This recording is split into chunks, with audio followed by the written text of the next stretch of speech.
Today's episode is brought to you by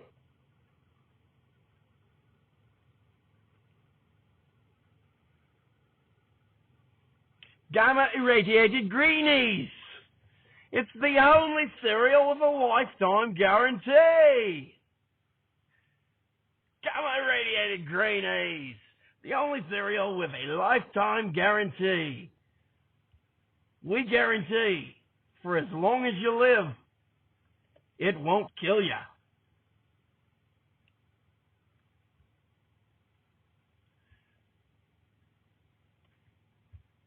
When I first ate breakfast, I would eat bran constantly. It was my go-to meal. But 2 hours after breakfast, it was gone and my stomach was empty. I had no energy. But then I tried new Gamma Irradiated Greenies. Now I have all the energy I've ever wanted. It's amazing. It puts pep in my step, and my steps even glow now. Gamma Irradiated Greenies, the only cereal with a half-life guarantee. We guarantee it will stay with you. Protectorate Productions Comedy Showcase. Well, jump into the adventure with me, because here we go.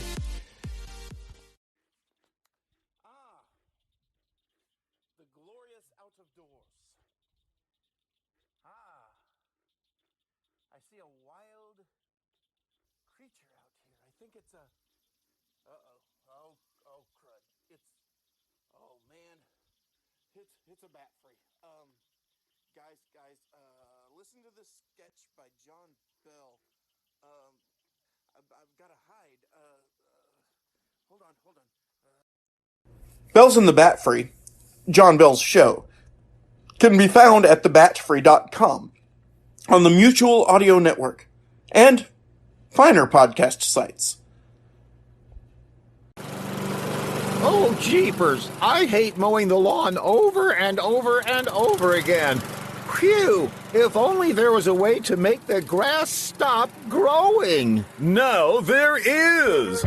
Thanks to the new miracle product, Grow No Mow. GRONOMOW.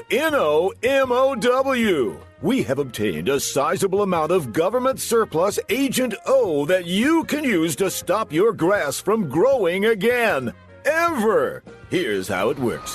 When your 55-gallon drum of Grow No Mow arrives, take it off the truck and place it in a secure location near your yard. Hazmat suits sold separately. Then, after carefully opening the drum in a well-ventilated area at least 600 yards from any residence, school, hospital, or barracks, remove a teaspoon of Grow No Mow and add it to 6,000 gallons of water to dilute it to the proper strength.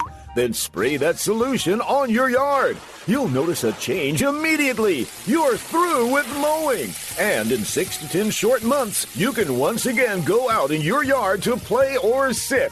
But no outdoor cooking or pets. Grow No Mow. Just $25 per 55-gallon drum, plus $1,200 postage handling, environmental protection fees, and decontamination spray. Get Grow No Mow now by calling 555-GROW-NO-MOW and never mow your yard again. Follow directions very carefully. Use of Grow No Mow may result in cancer, sinus destruction, rashes, blisters, fever, hair loss, memory loss, fainting, flatulence, loss of appetite, loss of teeth, swelling of the tongue, unexpected gender changes, inability to focus, a tendency toward repetition, terminal earwax accumulation, a tendency towards repetition, a tolerance for disco music, hair growth in unexpected places, a sudden deepening of the voice, detachment of fingers and or toes, near death, and wishing for death. If you experience any of these symptoms, immediately bury your drum of Grow No Mow in a 4x5x5 concrete enclosure with 16-inch walls, available at a slight additional charge, at least 30 feet underground, and alert all neighbors in a 30-mile radius to cease drinking tap water. Wow!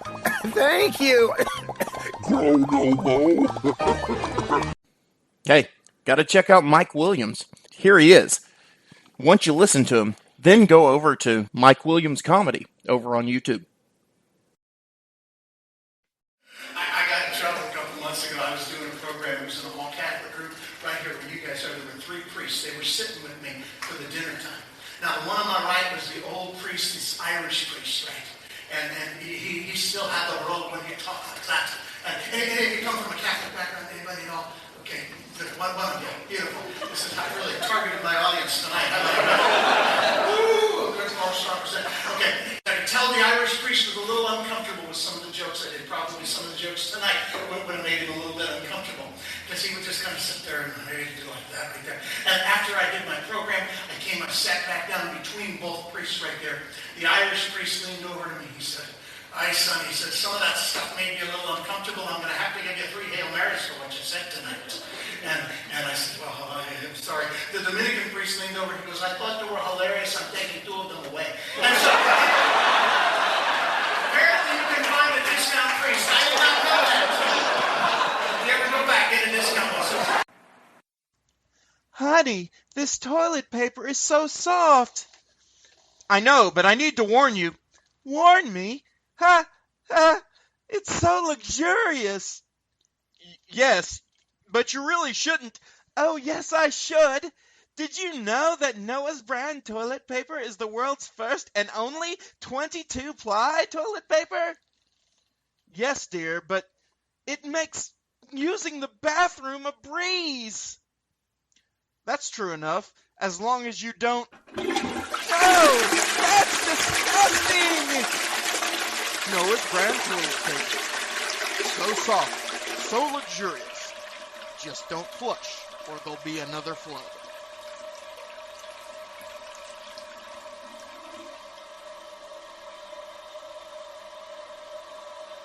Baby, where do we put the outboard motor? Shut up! Shut up! And here's this week's Old Time Radio moment, brought to you by the Retro Radio Podcast and Keith Helsley. Hello? Oh, just a minute. Oh, it's probably Betty. Gracie, you want it on the phone. Oh, all right.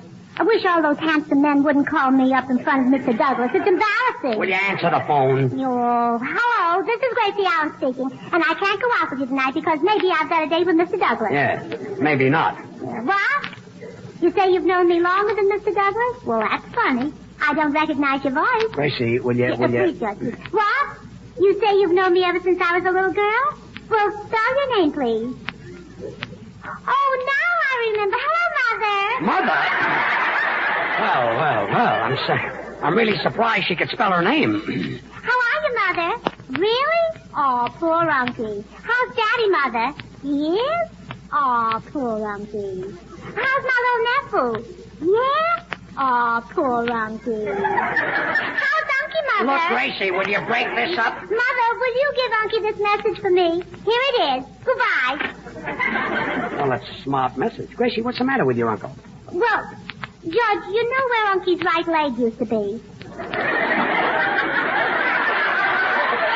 Where his right leg used to be? Yes. Well, I've got a rough idea. Well, his left leg is there now. His left leg is where his right leg used to be? Yeah, but that's not the worst of it. His right leg is where his left leg used to be. Look, let me get this straight. Did Betty McDermott call yet, George? Not yet. Well, don't worry, she will. Who's worried? So your uncle's left leg is where his right leg used to be. George, were you ever in a train wreck? Was I ever in a train wreck?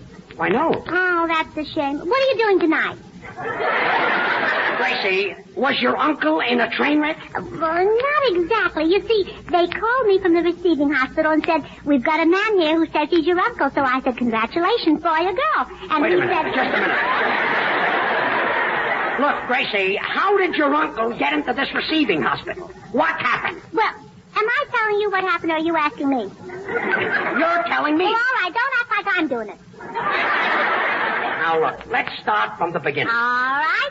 George, what's the matter with your uncle? Oh, he's fine. My uncle. It's your uncle. Oh, yes. Well, anywho, he's in the receiving hospital, and I was rushing down Fifth Avenue to get the subway when all of a sudden... You were rushing down Fifth Avenue? Yes. The subway is on 7th Avenue. Yeah, I know, but all the nice stores are on 5th Avenue. Oh, I see, yeah. So I thought I could run for the subway and do my window shopping at the same time. That's because you were worried about your uncle. Well, certainly. And then I ran into that dress shop that's owned by those people who came over in the Mayflower. The Pilgrims? No, Milgrims. Oh, Milgrims, yes, you're right. Yes. And I bought 3 dresses and the cutest hat. Gracie, what about your uncle? Oh, Unky? Daddy doesn't buy his clothes at Milgram's. I guess your uncle gets his clothes in sacks. No, just peanuts. He gets peanuts in sacks. Yeah, in those paper thick sacks. Yes. I say, George, old boy, this piece of humor is so funny that every time I tell it, I burst. So I'd better unbutton my vest. Well, all right, Ray. Get started and unbutton your vest. I say, what kind of babies aren't born with bare feet? And you say all babies are born with bare feet, and I say, oh, no, they're not. Baby tigers aren't born with bare feet.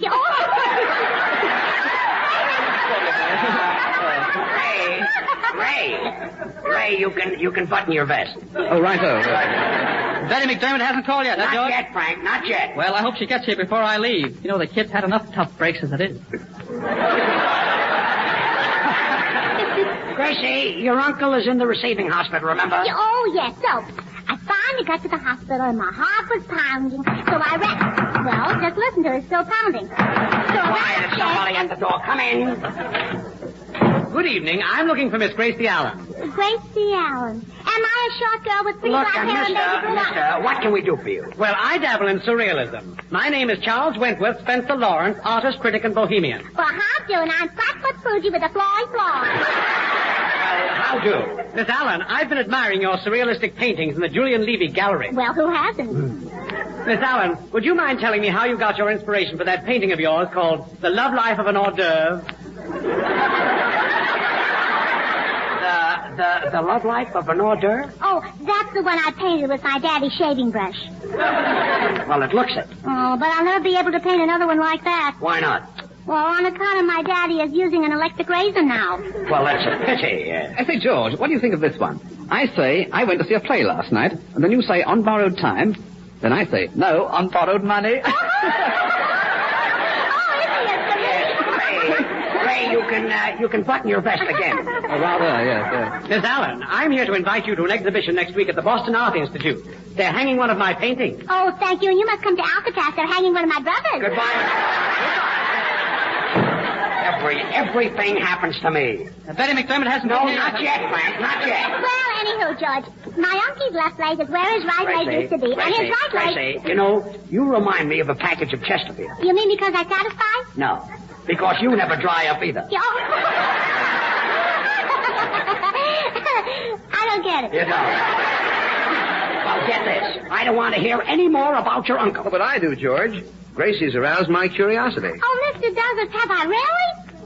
Well, Paul, you got into this. You get out. Well, what I meant was, how could your uncle have his right leg where his left leg used to be and his left leg where his right leg used to be? Mr. Douglas, did you ever put your pants on backwards?